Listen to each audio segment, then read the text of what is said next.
কি, যে বড় দাদা দিদিগুলা বড় হয়ে যায় তার মানে ওদের কাছে মানে টাকা, সবসময় টাকা থাকেই, টাকা না থাকলেও টাকা থাকে। আমি যখন ছোট ছিলাম তখন আমি ভাবতাম এই যে দাদা দিদিটা বড় হয়ে গেছে না, এদের কাছে মনে হয় টাকা আছে, অনেক টাকা আছে। যখন আমি বড় হব না তখন মনে হয় আমার কাছে অনেক টাকা থাকবে, তখন আমি একটু জমাবো, একটু রাখবো, একটু খরচ করবো, তখন তো আমি সবসময় টাকা খরচ করতেই থাকবো। আমি তখন আমার দিদির কাছে না টাকা যেতাম, ওই দিদি 5 টাকা দেন, আরে খাই দিন।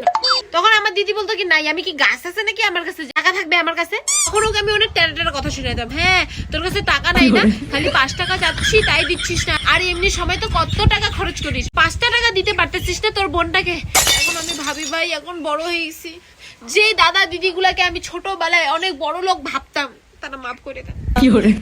না না মাফ করে দেন, আমি সত্যি বলতেছি, আমি বড় হয়ে না ভিখারি পরোম্যাক্স হয়ে গেছি। এখন আমি এই সেই বেদনা দুঃখটা বুঝতে পারতেছি।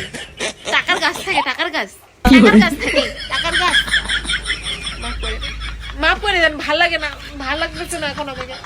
এখন আমি খুব খুব খুব খুব দরিদ্র হয়ে গেছি, মাফ করে দেন।